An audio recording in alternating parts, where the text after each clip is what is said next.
Hello hello hello. हम अपना चालू करने जा रहे हैं the brand new subject radio navigation. और ये रेडियो नेविगेशन को मेरी पूरी कोशिश रहेगी इसको बहुत इंटरेस्टिंग बनाने की, जिससे आप लोग इस चैप्टर पे अच्छे से अच्छे पढ़ सकें, अच्छे से अच्छे ध्यान दे सकें और कॉन्सेप्ट बहुत अच्छे से मैं ट्राई करूँगा क्लियर करने की। इस रेडियो नेविगेशन का फर्स्ट चैप्टर जो मैं चालू कर रहा हूँ, वो पहले हम इसकी बात करेंगे बेसिक के बारे में। मैं चालू करूँगा बेसिक ऑफ रेडियो नेविगेशन।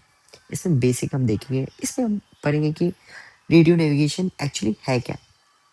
दूसरी चीज़ हम इसमें देखेंगे कि ये जो रेडियो वेव होती है, ये रेडियो वेव बनी किस चीज़ की होती है। उसके बाद हम इसमें देखेंगे इनका पोलराइजेशन कैसा होता है, ये कैसे पोलराइज करते हैं, ठीक है। कंपोनेंट ऑफ रेडियो वेव देखेंगे। उसके बाद हम देखेंगे क्या, फ्रीक्वेंसीज बैंड देखेंगे। उसके बाद हम देखेंगे टाइप ऑफ मॉड्यूलेशन, और फिर एटेन्यूएशन क्या होता है इसके बारे में हम थोड़ा समझेंगे। यही है इस चैप्टर में, ये सब चीज़ देखेंगे। जैसे कि अगर हम रेडियो नेविगेशन की बात करें, तो रेडियो नेविगेशन में है क्या, इस चीज़ के बारे में हम जानेंगे, है ना। और रेडियो नेविगेशन में रेडियो वेव के बारे में अगर हम पढ़ रहे हैं, तो रेडियो वेव में क्या क्या है, ये किस चीज़ से मिलके रेडियो वेव बना है ना। जैसे इलेक्ट्रिकल मैग्नेटिकल कंपोनेंट, ये सारी चीज़ के बारे में हम पढ़ेंगे। पोलराइजेशन के बारे में हम देखेंगे कि किस टाइप की पोलराइजेशन होती है, वर्टिकल होती है, हॉरिजॉन्टल पोलराइज्ड होती है, किस टाइप की पोलराइजेशन होती है। उसके बाद हम फिर इनकी हम कंपोनेंट ऑफ वेव देखेंगे, वेव की कंपोनेंट क्या होती है ना। ये चीज़ हम देखेंगे। उसके बाद नेक्स्ट हम देखेंगे क्या, फ्रीक्वेंसीज क्या है बैंड की। फिर उसके बाद देखेंगे ये टाइप ऑफ मॉड्यूलेशन, कितने टाइप के मॉड्यूलेशन होते हैं, फिर एटेन्यूएशन। चलिए फिर शुरू करते हैं। What is radio navigation. बहुत फर्स्ट क्वेश्चन है, रेडियो नेविगेशन होता क्या है ना। इस चीज़ के बारे में हम देखेंगे रेडियो नेविगेशन। तो रेडियो नेविगेशन हमारा रेडियो वेव से बनता है ना। रेडियो वेव से बनता है। और रेडियो वेव क्या होते हैं, तो रेडियो वेव हो जाते हैं हमारे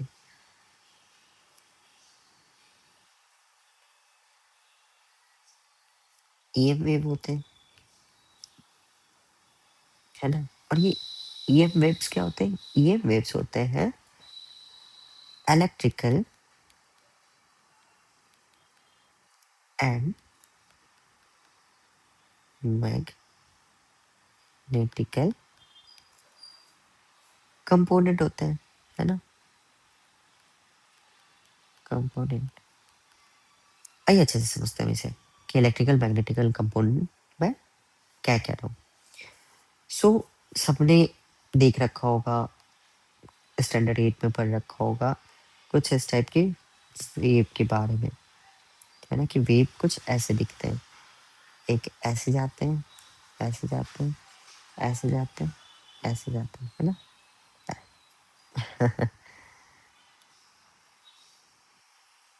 ये ऐसे ऐसे ऐसे ऐसे, है ना। ऐसे कुछ हमने देख रखा है। सो ये मैंने, आप मान लीजिए कि मैंने इसे वर्टिकल प्लेन में बनाया है।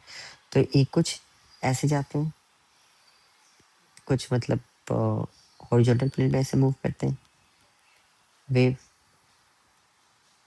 है ना। तो ये जो मैं बना रहा हूँ, ये एक वर्टिकल प्लेन बना दिया इसे मैंने, और इसे मैंने हॉरिजॉन्टल प्लेन बनाया, समझ में आया। सो वेव हो गए, वो तो 3D डायमेंशन में चलते हैं, वर्टिकली या हॉरिजॉन्टली। तो अब इस चीज में कौन सा कंपोनेंट कैसा होता है, कौन सा वर्टिकल होता है और कौन सा हॉरिजॉन्टल होता है, इस बेसिस पे हमारे डिफाइन होता है कि वेव कौन सा है ना। सो ये मेरा वर्टिकल प्लेन जो हुआ, वर्टिकल प्लेन इसमें हमारा इलेक्ट्रिकल कंपोनेंट होता है, ठीक है। ये जो मेरा हॉरिजॉन्टल प्लेन है, इसमें मेरा होता है मैग्नेटिकल, है ना। तो ये दो कंपोनेंट होते हैं, ये मिलके रेडियो वेव बनाते हैं, ठीक ना। तो अगर हम इसका डेफिनेशन अगर देखें तो ये दोनों जो है आपस में परपेंडिकुलर है, ठीक है। ये दोनों आपस में परपेंडिकुलर है। तो electrical and magnetical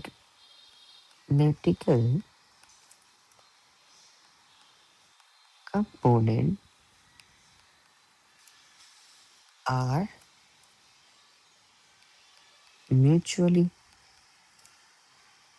perpendicular and perpendicular to the direction of motion, है कि नहीं। ये इस डायरेक्शन में मोशन कर रहा है, तो ये इसके परपेंडिकुलर, इस मोशन के डायरेक्शन की ये परपेंडिकुलर है। और ये देखो तो ये भी हॉरिजॉन्टल प्लेन में परपेंडिकुलर है, तो ये मोशन के डायरेक्शन के परपेंडिकुलर है, ठीक है। अब हम ये चीज समझ गए। दूसरी चीज है कि रेडियो वेव में हमारा जैसे कैसे हम ये कहेंगे कि कौन से प्लेन की रेडियो वेव है। तो इसके लिए हमें पोलराइजेशन समझना होगा। तो एक चीज आ जाती है हमारी प्लेन ऑफ पोलराइजेशन। हम जरा देख लें plane of polarization, plane of polarization, plane of polarization. तो प्लेन ऑफ पोलराइजेशन क्या है। तो प्लेन ऑफ पोलराइजेशन हमें कहता है the plane in which the electrical component lies. ये कह रहा है कि जिस भी प्लेन में हमारा जिस भी प्लेन में हमारा इलेक्ट्रिकल कंपोनेंट लाई करेगा, तो वो प्लेन ऑफ पोलराइजेशन बन जाएगी वेव का। लाइक इलेक्ट्रिकल कंपोनेंट इस अगर इसमें अगर हम देखें तो इलेक्ट्रिकल कंपोनेंट हमारा वर्टिकल प्लेन में लाई करता है, तो इस वेव का पोलराइजेशन होगा वर्टिकल पोलराइज्ड वेव हो गया। ये वर्टिकल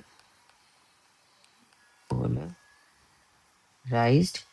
वेव है, ये वर्टिकल पोलराइज्ड वेव है। क्यों? क्योंकि इसका इलेक्ट्रिकल कंपोनेंट वर्टिकली लाई कर रहा है ना। तो ये वर्टिकल पोलराइज्ड वेव हो गया।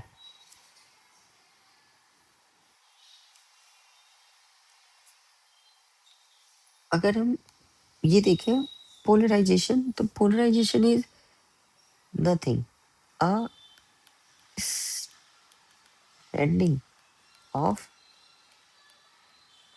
एनर्जी है ना। स्प्रेडिंग ऑफ एनर्जी है, travelling in which wave direction, है ना। और पोलराइजेशन कितने टाइप के होते हैं। तो पोलराइजेशन दो प्रकार के होते हैं। पहले कौन से होता है, पहले हो गए वर्टिकल पोलराइज वर्टिकल पोलराइजेशन, और दूसरे होते हैं हॉरिजॉन्टल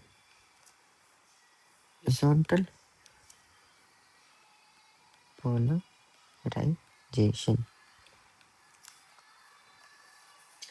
वर्टिकल पोलराइज मतलब इलेक्ट्रिकल कंपोनेंट वर्टिकल प्लेन में है, और मैग्नेटिकल कंपोनेंट की बात करें, मैग्नेटिकल कंपोनेंट, तो ये हॉरिजॉन्टल प्लेन में, इस बेसिस पे हमने पोलराइजेशन के बारे में, हमने इस बेसिस पे हमने बात कर लिया। अब वर्टिकल वाले में, अब अगर हम हॉरिजॉन्टल की बोले तो हॉरिजॉन्टल में क्या होगा, हॉरिजॉन्टल में इलेक्ट्रिकल कंपोनेंट जो होगा वो हमारा किस में आ जाएगा, हॉरिजॉन्टल प्लेन में आ जाएगा। और जो मैग्नेटिकल कंपोनेंट होगा वो किस में आ जाएगा, वो आ जाएगा वर्टिकल प्लेन में। सो यहाँ के लिए हमारा डिसाइडिंग फैक्टर क्या है, हमारे वेव को डिसाइड करता है इलेक्ट्रिकल कंपोनेंट। सो जिस भी पोलराइजेशन में वो लाई करेगा, लाइक वर्टिकली, तो इलेक्ट्रिकल कंपोनेंट अगर वर्टिकली प्लेन में लाई कर रहा है तो वो हमारा वर्टिकल पोलराइज वेव हो गया। अगर इलेक्ट्रिकल कंपोनेंट हॉरिजॉन्टल प्लेन में लाई कर रहा है तो ये हॉरिजॉन्टल पोलराइज हो गया, सिंपल। और एक चीज हम देखें तो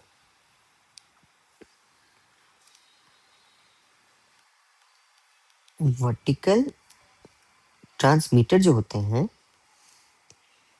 ये वर्टिकली पोलराइज्ड है, ठीक है। और वर्टिकल रिसीवर से ये लेते हैं, हमारे हमेशा वर्टिकल प्लेन के जो रिसीवर होते हैं वो ज्यादा अच्छे माने जाते हैं कंपेयर टू हॉरिजॉन्टल प्लेन के। क्यों, क्योंकि इनकी रिसीविंग अच्छी होती है ना। और वर्टिकल ट्रांसमीटर है तो ये वर्टिकल रिसीवर से रिसीव कर रहा है। अब आपने एक चीज देखा होगा, जो एक हमारा कार होते हैं, जो हमने कारों में देखा होगा, ऐसे अगर हमारा कार है तो इस कार में आपने देखा होगा एंटीना जो लगा होता है, तो इस एंटीना को आपने ध्यान से अगर देखा होगा तो ये भी कहीं ना कहीं कुछ इस ढंग से लगे हुए रहते हैं एंटीना, कार में आपने देखा होगा। तो ये वर्टिकली प्लेन में ही है, ये एंटीना वर्टिकल प्लेन में ही है ना। क्यों, क्योंकि जो इसकी ये तो रिसीवर होगी, ये तो वर्टिकल प्लेन, इसके जो ट्रांसमीटर है, जो ट्रांसमिट कर रहा है वो भी वर्टिकली ट्रांसमिट कर रहा है ना। अब एक चीज और क्या है, एक पॉइंट और क्या है कि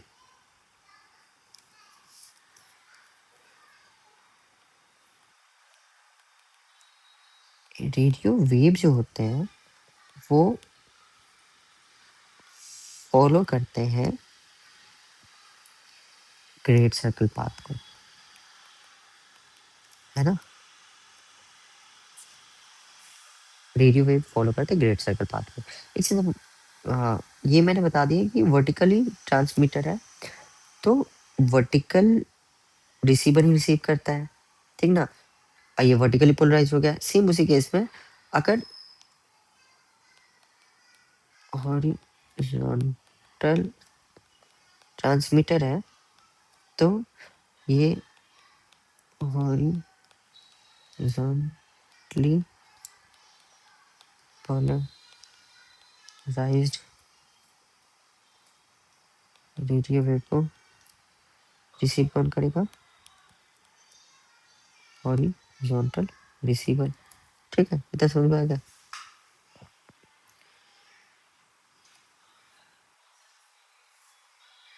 अब जो मैं एक चीज, एक मैं बात कह रहा था वो क्या था कि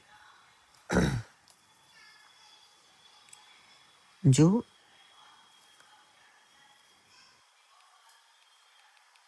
वर्टिकल वर्टिकली पोलराइज्ड ट्रांसमीटर जो होते हैं have more range than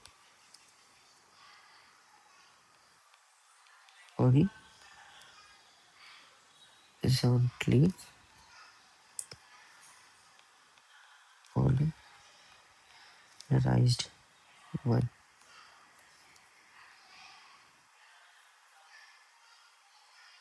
because of less attenuation.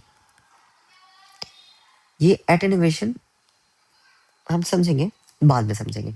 ये हमने टॉपिक पे रख तो रखा है समझने का, इसे हम समझेंगे, है ना? कुछ समय बाद इस एटेन्युएशन को, फिलहाल के लिए आप ये समझ लो, एटेन्युएशन एक टाइप की डिस्टर्बेंस होगी, डिस्टर्ब करना, है ना? तो जो वर्टिकली प्लेन में जो भी वेव फ्लो करते हैं, उसमें रेंज ज़्यादा होने का कारण है, उसमें डिस्टर्बेंस उतना नहीं है, लेकिन हॉरिजॉन्टल प्लेन में जितने भी वेव ट्रैवल करते हैं, उसमें डिस्टर्बेंस बहुत ज़्यादा है ना? ड्यू टू एटेन्युएशन, है ना? ठीक है।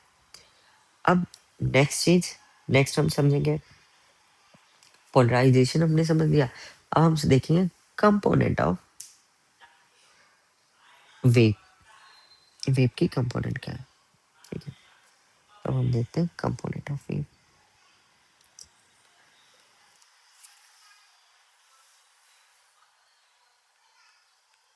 कंपोनेंट्स ऑफ वेव, वेव की कंपोनेंट क्या है?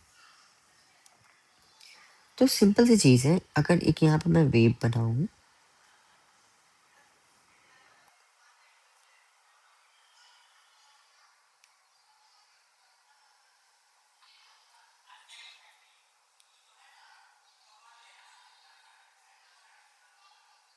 अगर मैं एक यहाँ वेव बना रहा हूँ, तो ये एक सेमी सर्कल दिख रहा है, ये एक सेमी सर्कल, ये एक सेमी सर्कल दिख रहा है।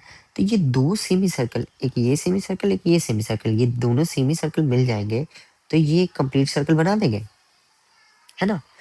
तो जब ये कंप्लीट सर्कल बना देंगे, इसका मतलब ये एक आधा है, ये एक आधा है ना?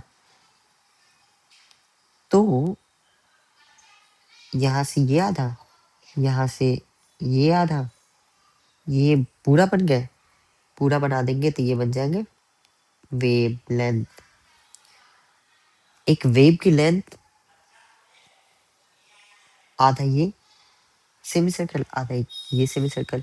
तो हम यहाँ से लेके यहाँ और फिर यहाँ से लेके यहाँ, एक कंप्लीट सर्कल का लेंथ एक वेवलेंथ कहलाता है। अब वेवलेंथ को हम मेजर करते हैं लैम्डा में, है ना? और ये जो इनका पल्स, ये जो ऊपर तक ये उठा है, ये इसे हम कहते हैं एम्पलीट्यूड, इसे हम कहते हैं एम्पलीट्यूड। हम इसमें देखते हैं एम्पलीट्यूड में कि जब हमने ईसीजी में देखा होगा तो कुछ ऐसे ऐसे ऐसे ऐसे ऐसे ऐसे ऐसे ऐसे ऐसे ऐसे ऐसे ऐसे उठता है ना? तो इसका पल्स ऊपर जा रहा है, फिर नीचे आ रहा है, फिर ऊपर जा रहा है, फिर नीचे आ रहा है, तो उसकी एम्पलीट्यूड बढ़ती घटती रहती है ना? तो इसे हम बेसिकली एम्पलीट्यूड कहते हैं। बस अभी नोमेनक्लेचर हम देख लेते हैं, इनका नाम हम समझ लेते हैं, फिर मैं समझाऊंगा, इनके बारे में भी समझाऊंगा मैं, है ना?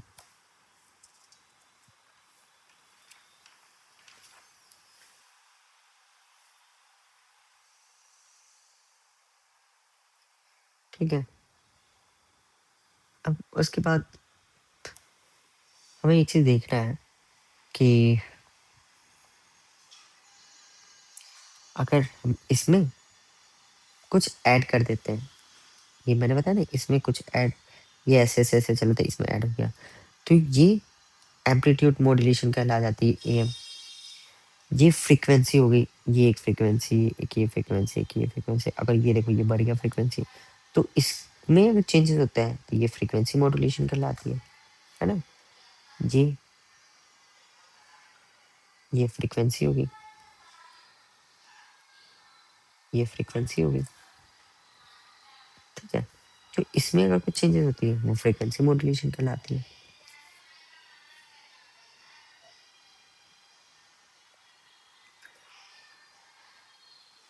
है ना? अब हम ये चीज़ देखते हैं कि फ्रीक्वेंसी जो हमारी होती है उसे हम एफ से डिनोट करते हैं, और इसकी जो यूनिट होती है वो होती है हर्ज, यानी तो सेकेंड इनवर्स, है ना? सेकेंड इनवर्स, इसको हम लोग कहते हैं नंबर ऑफ साइकिल, साइकिल पर सेकेंड। कितना साइकिल? ये एक साइकिल, ये दो। तो कितना साइकिल, एक पार्टिकुलर ये मान के चलते हैं ये मेरा एरिया, इस एरिया से एक सेकेंड में कितना साइकिल पास किया, है ना? उसको हम लोग फ्रीक्वेंसी कह दिए कि कितना नंबर ऑफ साइकिल एक सेकेंड में यहाँ से पास किया, उसको फ्रीक्वेंसी कहते थे। ठीक है? और कोई भी अगर हमसे पूछे कि वेव की स्पीड क्या होती है, तो वेव की स्पीड होती है, कौन सी वेव की? इलेक्ट्रोमैग्नेटिकल वेव की स्पीड क्या होती है? तो इसकी स्पीड होती है speed of light. Speed of light को हम सी से डिनोट करते हैं। ठीक है? इसको हम लोग लिख सकते हैं 186,000 माइल पर सेकेंड, यानी तो 162,000 नॉटिकल माइल पर सेकेंड। यानी तो हम जो स्टैंडर्ड पढ़ते आते हैं 3 × 10⁸ मीटर पर सेकेंड। ये सारी वैल्यू क्या है? इक्वल है ना? बस चेंज किसका है? यूनिट का। ये स्टैचूट माइल में इतनी स्टैचूट माइल आती है, नॉटिकल माइल में इतनी नॉटिकल माइल, आज मीटर में ये तो स्टैंडर्ड है, हमने जानती है। ठीक है? और एक बहुत फेमस फॉर्मूला है, हम सबने देखा है, C is equal to F into lambda. C क्या हो गया? Speed of sound, sorry speed of light, है ना? Speed of light. एफ क्या हो गया? फ्रीक्वेंसी। ये लैम्डा क्या हो गया? वेवलेंथ, जो कि मैंने यहाँ बताया था, ये लैम्डा होता है ना?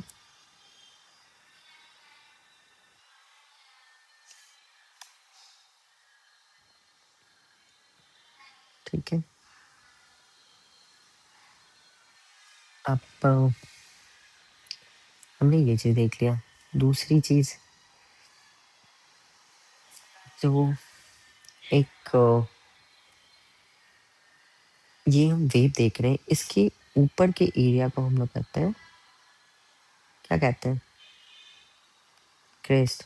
नीचे के एरिया को क्या कहते हैं? ट्रफ, है ना? Crest and trough. ओके, ऊपर को क्रेस्ट, नीचे को ट्रफ कहते हैं।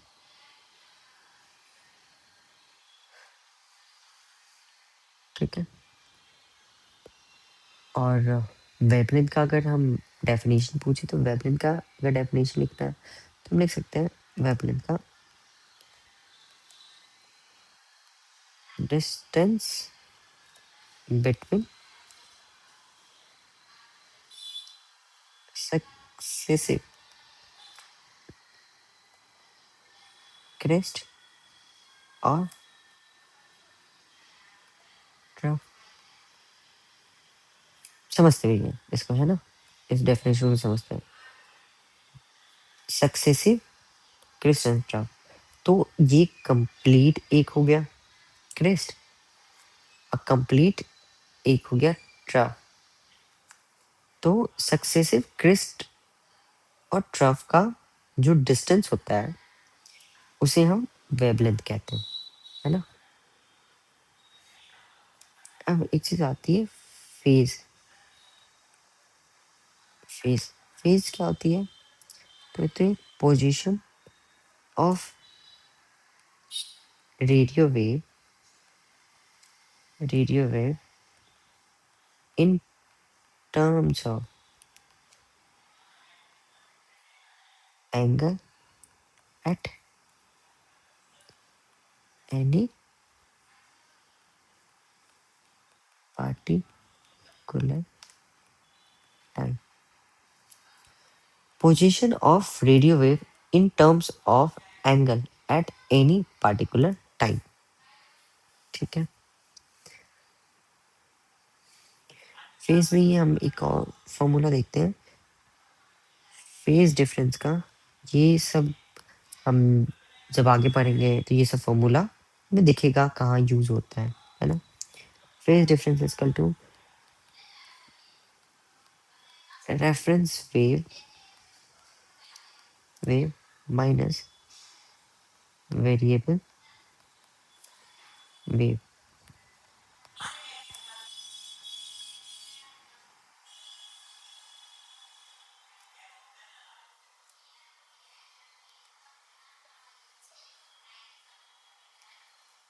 ये जब दो दो रेडियो वेव को सुपर इम्पोज करते हैं तो ये फेज डिफरेंस हमें पता चलता है। जो रेफरेंस वेव होते हैं उसमें से वेरिएबल वेव को अगर हम माइनस कर देते हैं तो हमारे फेज डिफरेंस पता चल जाता है ना। ये चीज हो गया। अब हम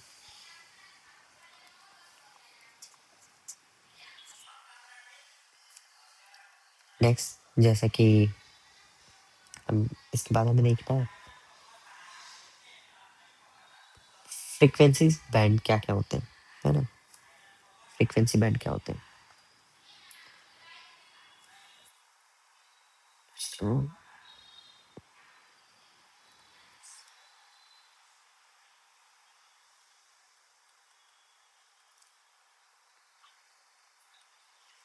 फ्रीक्वेंसी बैंड क्या होते हैं, देखो इसमें ना थोड़ी रटने की चीज है, थोड़ा हमें रटना होगा, है ना। मैंने भी एक ट्रिक बनाया है, मैं आप लोग को बता देता हूँ। इसमें हम नीचे से ऊपर की तरफ जाते जाएंगे, सबसे कम से सबसे अधिक के ऊपर जाएंगे। सबसे कम क्या होता है, वेरी लो फ्रीक्वेंसी। उसके बाद होता है लो फ्रीक्वेंसी। उसके बाद होता है मीडियम फ्रीक्वेंसी। फिर होता है हाई फ्रीक्वेंसी। फिर होता है वेरी हाई फ्रीक्वेंसी। फिर क्या आती है, फिर आती है हमारी अल्ट्रा हाई फ्रीक्वेंसी। उसके बाद क्या आती है, सुपर हाई फ्रीक्वेंसी। उसके बाद आती है एक्सट्रीमली हाई फ्रीक्वेंसी। इसका मैं नाम लिख देता हूँ, है ना, आप लोगों को कंफ्यूजिंग ना हो कि ई का मतलब क्या होता है, ये यू का क्या हुआ। तो मैं वी हो गया वेरी लो फ्रीक्वेंसी, है ना, वेरी लो फ्रीक्वेंसी। उसके बाद ये हो गया लो फ्रीक्वेंसी। ये क्या हो गया, मीडियम फ्रीक्वेंसी। ये क्या हो गया, हाई फ्रीक्वेंसी। ये क्या हो गया, very high frequency, very high frequency. ये क्या हो गया, अल्ट्रा हाई फ्रीक्वेंसी। ये क्या हो गया, super high frequency, high frequency. ये हो गया extreme high frequency, extremely high frequency. और जैसे कि मैंने बोला कि हम ऊपर से नीचे आए, है ना, ज्यादा से हम कम, मतलब कम से ज्यादा की तरफ आए हैं। तो ये सबसे कम हो गया और ये सबसे ज्यादा हो गया। अगर हमें कुछ नहीं करना, बस ये एक चीज मैं यहाँ पे बता देता हूँ।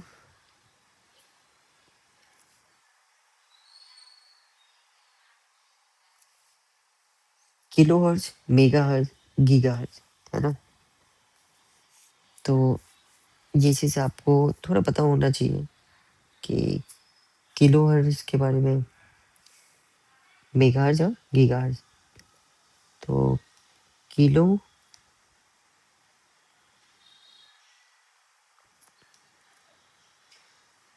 किलो में होता है 10⁻3।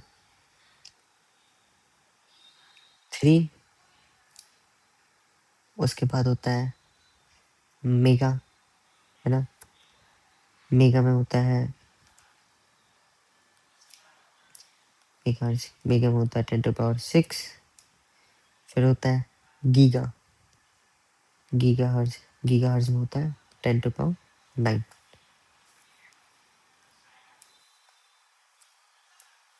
ये क्या है?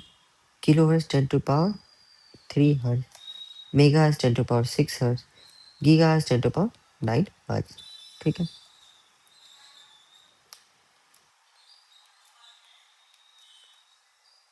अब इसकी वेरी लो फ्रिक्वेंसी की रेंज देखते हैं। वेरी लो फ्रिक्वेंसी की रेंज हमारी आती है 3 किलो हर्ज से लेके 30 किलो हर्ज तक।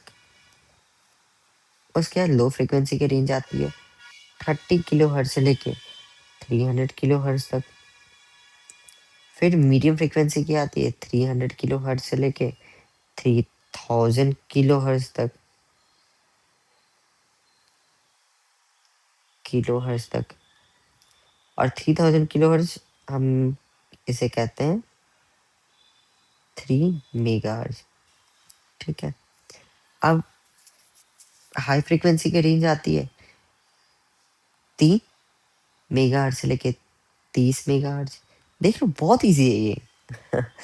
इस ढंग से आप याद करोगे आपको फटाफट याद हो जाएगा।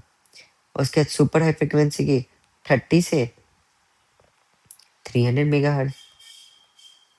फिर अल्ट्रा हाई की 300 से 3000। और 3000 को हम क्या कहेंगे? 3000 मेगाहर्ज को हम कह देंगे 3 गीगाहर्ज। ठीक है। अब सुपर हाई आएगी 3 गीगाहर्ज से लेके 30 गीगाहर्ज। और एक्सट्रीम हाई फ्रिक्वेंसी आएगी 30 गीगाहर्ज से लेके 300 गीगाहर्ज। एज दैट सिंपल, है ना। ये फ्रीक्वेंसी बैंड होगी। ये याद रहना चाहिए। ये याद रहेगा। उसके बाद फिर हमें पता चलेगा ये जो फ्रीक्वेंसी है ये सुपर हाई फ्रीक्वेंसी है, अल्ट्रा हाई फ्रीक्वेंसी है, या फिर एक्सट्रीमली हाई फ्रीक्वेंसी है। इसके बारे में तभी पता चलेगा जब ये हमें वैल्यू याद रहेगी। अब मैं आगे चल के नेक्स्ट लेक्चर में मैं बात करूंगा सरफेस वेव, उसके बाद फिर अपना स्काई वेव, इन सब के बारे में बात करूंगा। तो इस समय पता होना चाहिए कि ये वेव जो है उसकी मैं वैल्यू लिखाऊंगा तो ये क्या सुपर हाई फ्रीक्वेंसी है, अल्ट्रा हाई फ्रीक्वेंसी है, या कौन सी फ्रीक्वेंसी, इसके बारे में हमें उस समय पता चलेगा जब हमें ये याद रहेंगे तब, है ना। इसके बाद ये देखने के बाद फ्रीक्वेंसी बैंड, अब हम आते हैं टाइप ऑफ मॉड्यूलेशन। कितने टाइप के मॉड्यूलेशन होते हैं, है ना।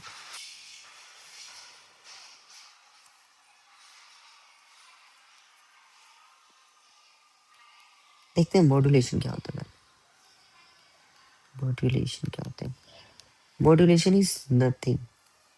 हमने ये अभी बहुत रिसेंट टाइम में कार मॉडिफिकेशन, बाइक मॉडिफिकेशन, लड़के थोड़े रिलेट कर पाएंगे इस चीज से। कि गाड़ियों की मॉडिफिकेशन होती है ना। उस तरह से यहाँ पे फ्रीक्वेंसी वेव की भी मॉड्यूलेशन होती है। कैसे मॉड्यूलेशन होती है, किस किस प्रकार की होती है, कितने टाइप्स की मॉड्यूलेशन होती है, ये सब हम देखेंगे। सबसे पहले मॉड्यूलेशन क्या है? What is modulation? So adding information into radio wave.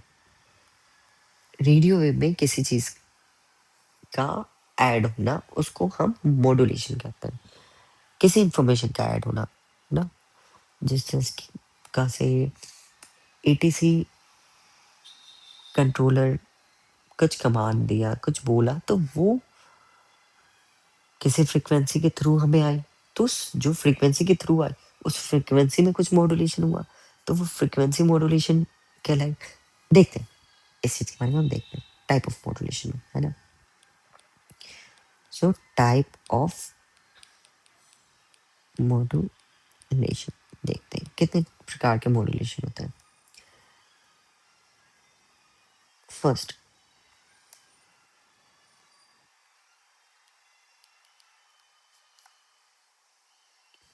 Modulation, है ना। मॉड्यूलेशन, इसमें क्या होता है,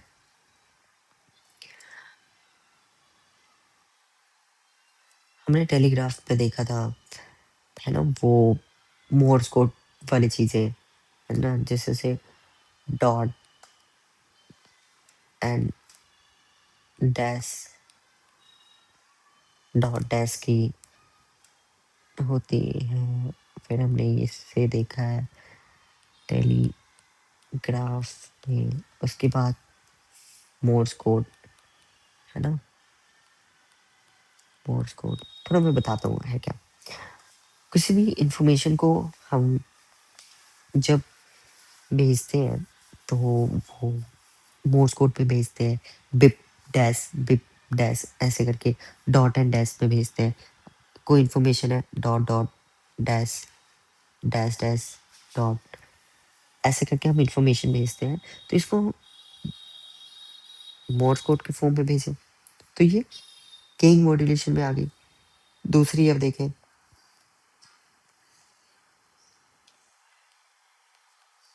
amplitude modulation, amplitude modulation. Amplitude modulation क्या होता है, एम्पलीट्यूड के on change and frequency is kept constant, constant, है ना। ये जैसे कि मैंने बताया था कि ये वेव है, तो इसमें फ्रीक्वेंसी देखो, ये फ्रीक्वेंसी, है ना। तो ये frequency equal distance, equal distance, equal distance, equal distance, equal, लेकिन एम्पलीट्यूड यहाँ ज़्यादा हो गया, यहाँ कम हो गया, यहाँ फिर ज़्यादा हुआ, फिर यहाँ और ज़्यादा हो गया, यहाँ बहुत ही कम हो गया। तो ये एम्पलीट्यूड में मॉड्यूलेशन हो रहा है। तो इसको हमने एम्पलीट्यूड मॉड्यूलेशन, इसमें हमने देखा क्या कि हमने एम्पलीट्यूड को चेंज करते रहे, लेकिन फ्रीक्वेंसी कांस्टेंट रहा, फ्रीक्वेंसी हमारा कांस्टेंट रह रहा है, कांस्टेंट रह रहा है, कांस्टेंट रह रहा है, कांस्टेंट रहा है। लेकिन एम्पलीट्यूड ज़्यादा हो रहा है, कम हो रहा है, फिर ज़्यादा हो रहा है, फिर थोड़ा कम हुआ, फिर ज़्यादा हो, एकदम ही ज़्यादा, फिर एकदम ही कम, फिर एकदम ही ज़्यादा, ऐसे हो रहा था। एम्पलीट्यूड में चेंजेस आ रहे हैं। दूसरा देखा, अब हम देख रहे हैं तीसरा। तीसरा अब आ गई हमारे पास फ्रीक्वेंसी मॉड्यूलेशन। फ्रीक्वेंसी मॉड्यूलेशन, अब फ्रीक्वेंसी मॉड्यूलेशन क्या होता है, बस इसी को बेटा कर लें। Frequency keeps on changing, keeps on change, and amplitude is kept constant, है ना। यहाँ पे एम्पलीट्यूड फिक्स है, बट फ्रीक्वेंसी ज़्यादा कम हो रही है, उसमें मॉड्यूलेशन आ रही है ना। चौथी चीज़ देखें, चौथी चीज़ होगी पल्स, पल्स मॉड्यूलेशन, मॉड्यूलेशन।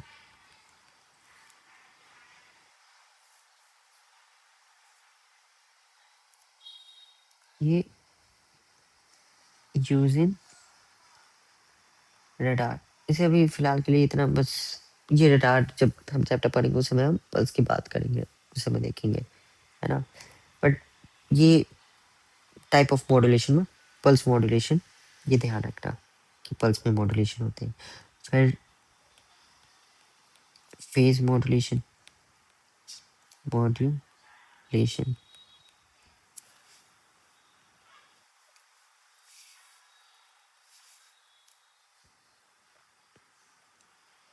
है ना, फेज मॉड्यूलेशन, ये भी ध्यान रखना कि ये वीओआर में हम देखेंगे इसके बारे में क्या होता है ना, वीओआर के चैप्टर में हम इसके बारे में और अच्छे से समझेंगे कि फेज मॉड्यूलेशन क्या होता है। ओके,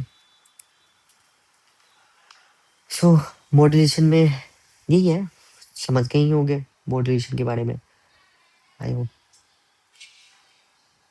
अब नेक्स्ट हम देखते हैं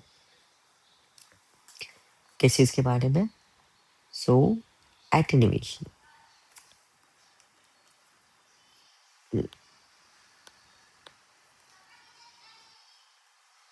एटेन्यूएशन क्या है, जैसे कि मैंने बोला था एटेन्यूएशन के बारे में हम डिस्कस करेंगे, एटेन्यूएशन होता क्या है। एटेन्यूएशन बेसिकली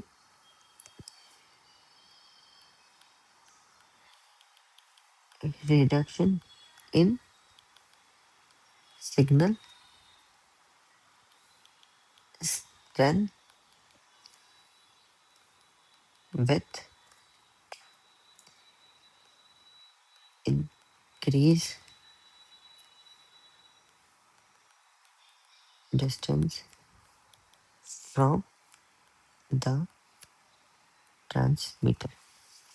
ट्रांसमीटर से जितना दूर जाते जाएंगे सिग्नल की स्ट्रेंथ कम होती है, सिग्नल की स्ट्रेंथ कम होने की वजह से एटेन्यूएशन प्रोड्यूस होता है ना, reduction in signal strength, signal की स्ट्रेंथ का रिडक्शन होना, कमजोर होना, है ना, वो।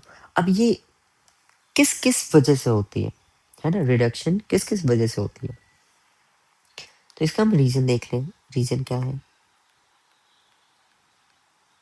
क्यों होती है, चलिए यहाँ पे लिखते हैं, है ना, reason of attenuation, reason of attenuation, क्यों एटेन्यूएशन होता है। तो सबसे पहले जो रेडियो वेव है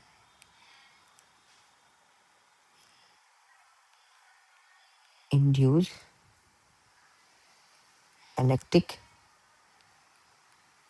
current in the medium through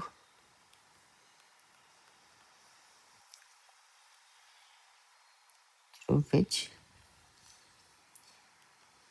they travel. This takes away, this takes away energy from the wave, reducing range, जिस वजह से रेंज रिड्यूस होती। अब समझते हैं क्या मैंने ये बोला, जो रेडियो वेव होती है उसमें इलेक्ट्रिकल कंपोनेंट होते हैं, हमने देखा था कि एक इलेक्ट्रिकल कंपोनेंट है और एक मैग्नेटिकल कंपोनेंट है, ठीक ना, तो उसमें एक इलेक्ट्रिकल कंपोनेंट है और हमें पता है कि इलेक्ट्रिकल कंपोनेंट लूज होती है, ये जिस मीडियम के थ्रू ये ट्रैवल करती है, जैसे हमने क्लास 8 या आई गेस 9th में हमने पढ़ा था कि मीडियम पे डिपेंड करती है। अगर कॉपर का वायर है तो उसमें अच्छा करंट का फ्लो होता है, गोल्ड है तो उसमें होता है, सिल्वर है इसमें और भी अच्छा होता है। उसके बाद हमने देखा कि अल्मुनियम होती है, अल्मुनियम में थोड़ा कम होता है ना, रिडक्शन आता है। तो ये चीज़ हमने देखा है, रिडक्शन आता है, ये तो हमने देखा है। बट ये रिडक्शन जैसे कि मैंने बताया गोल्ड, कॉपर, सिल्वर, एल्युमिनियम, इन सब मेटल में क्यों आता है? इन मेटल में आने का रीज़न है इन मेटल की प्रॉपर्टीज़, है ना? प्रॉपर्टीज़, इन मेटल की प्रॉपर्टीज़। और अगर हम बात करें प्रॉपर्टीज़ तो क्या प्रॉपर्टी है? सारे में फ्री फ्लो ऑफ इलेक्ट्रॉन जो होते हैं वो कहीं ना कहीं रेजिस्ट करते हैं, उनको रेजिस्ट करते हैं। उसी तरह से जो मीडियम हो गया, कॉपर मीडियम हो गया, कॉपर में इलेक्ट्रॉन की फ्लो का जो रेजिस्ट होता है वो कम होता है। बट अगर हम इन एयर में बोलें, यहाँ पर मीडियम हमारा रेडियो वेव के लिए एयर है, तो जब एयर में बात करें तो बहुत सारे पार्टिकल हैं, तो इसकी रेजिस्टेंस और ज़्यादा हो जाती है ना? रेजिस्टेंस इसकी और ज़्यादा होती है। तो जिस वजह से क्या होता है, इनका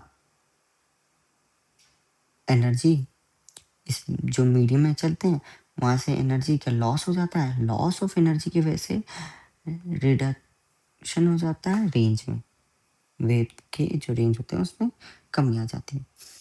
ये हो गया पॉइंट नंबर 1। अब हम देखते हैं पॉइंट नंबर 2, है ना? पॉइंट नंबर 2 देखते हैं, इसे हम लिख देते हैं पॉइंट नंबर 1। अब हम देखते हैं पॉइंट नंबर 2। पॉइंट नंबर 2 है रीजन ऑफ एटेन्यूएशन का, कि expansion of radio wave with distance. ये डिस्टेंस के साथ रेडियो वेव का एक्सपेंशन होता है। ये चीज़ हम समझते हैं कैसे?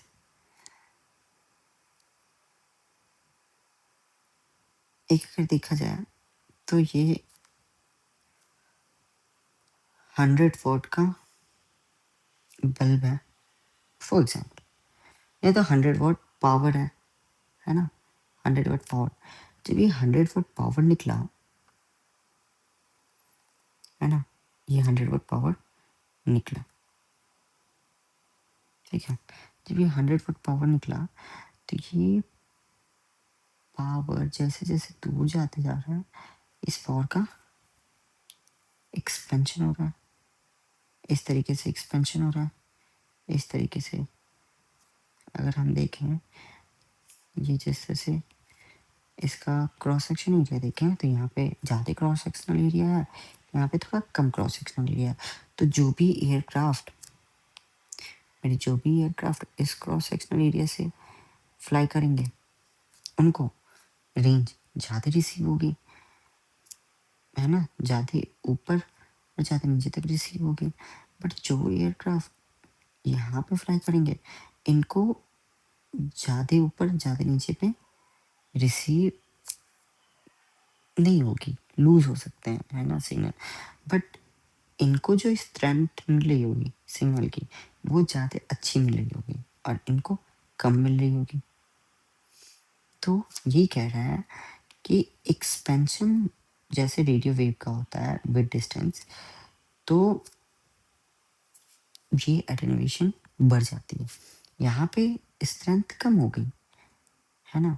तो यहाँ पे एटेन्यूएशन बढ़ गई, इस जगह पे एटेन्यूएशन कम रही। अब एक चीज़ है, हम यहाँ पे थोड़ा समझ लेते हैं। जो हमारा एटेन्यूएशन है ना, जो हमारा एटेन्यूएशन है ये डायरेक्टली प्रोपोर्शन टू फ्रीक्वेंसी है और इन्वर्सली प्रोपोर्शन टू रेंज है।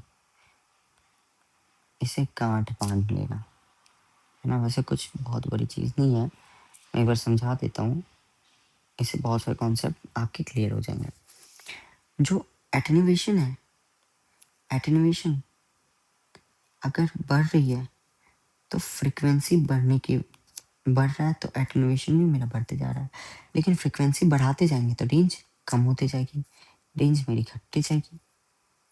जैसे कि फॉर एग्जांपल हमारे सभी के घरों में हमने वाईफाई यूज़ किया है, तो वाईफाई जैसे जैसे घरों में रहते हैं या होटलों में कहीं पे भी, तो वाईफाई जो यूज़ करते हैं वो होते हैं 2.4 गीगाहर्ट्ज़ से लेके है ना 2.4, कैसे हम लोग 2G सुनते थे, फिर 3G, फिर 4G, फिर 5G। तो 2.4 गीगाहर्ट्ज़ वो क्या है, फ्रीक्वेंसी रिलीज कर रहे हैं 2.4 गीगाहर्ट्ज़ की। और अभी जिस तरह से चल रहा है 5 गीगाहर्ट्ज़ की, ठीक है, वाईफाई ये रिलीज़ करते हैं, तो इनकी जो रेंज होती है, ये रेंज होती है 100 फीट की, 100 फीट तक चले जाते हैं, है ना, नेटवर्क आ जाते हैं। किसकी? वाईफाई की। अगर हम बात करें रेडियो की, रेडियो की,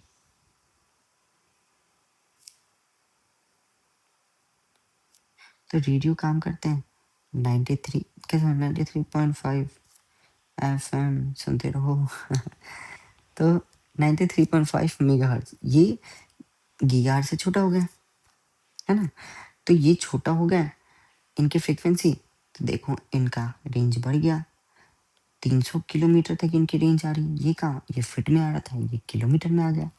ये 100 फीट तक ही जा रहा था, एक पार्टिकुलर एक बिल्डिंग तक ही ये आ रहा है, इसकी नेटवर्क। बट रेडियो की 300 किलोमीटर, एक बिल्डिंग तो छोड़ो, सैकड़ों बिल्डिंग में इसकी फ्रीक्वेंसी आ जा रही है। क्यों? क्योंकि फ्रीक्वेंसी कम होती है तो रेंज बढ़ जाती है ना? फ्रीक्वेंसी बढ़ेगी तो रेंज कम हो जाएगा, यहाँ रेंज बढ़ रहा है तो फ्रीक्वेंसी कम हो जाएगी, ठीक है? अब हम दूसरी चीज़, ब्रॉडकास्ट, टीवी ब्रॉडकास्ट चैनल होते हैं ना, तो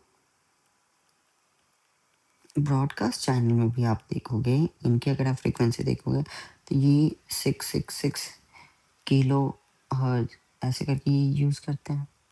तो ये जो किलो हर्ट्ज़ में यूज़ करते हैं, इनकी देखोगे तो 3000 किलोमीटर, मतलब ऑल ओवर इंडिया आती है इनकी, है ना? तो ब्रॉडकास्ट चैनल की और कम, ये किलो हर्ट्ज़ में आ गया। तो जैसे जैसे फ्रीक्वेंसी कम होती है, रेंज बढ़ता है, और फ्रीक्वेंसी कम होने से एटेन्यूएशन भी कम होता है ना? तो lesser frequency more will be the range, and lesser frequency lesser attenuation. So आज के लिए यहाँ तक ही। हम नेक्स्ट चैप्टर में हम यही बेसिक कंटिन्यू करते हुए हम प्रोपोगेशन देखेंगे। प्रोपोगेशन क्या होता है, कितने टाइप ऑफ प्रोपोगेशन होते हैं, है ना? जैसे रिफ्लेक्शन, रिफ्रैक्शन, डिफ्रैक्शन, ये सब चीज़ों के बारे में हम थोड़ा ब्रीफ में थोड़ा अच्छे से बात करेंगे। कुछ थोड़ी बहुत कल बेसिक न्यूमेरिकल भी देख लेंगे, कुछ फॉर्मूला भी समझ लेंगे। तो आज के लिए आपको जितना बताया गया है, ये एक बार आप खुद से देख लो। एक बार आपने ऐसे देख लिया, अगर आपने नोट बनाया होगा तो वो नोट एक बार देख लो, तो आपके दिमाग में सारी चीज़ प्रिंट हो जाएगा, छप जाएगा। एक बार अच्छे से इसको देख लिया।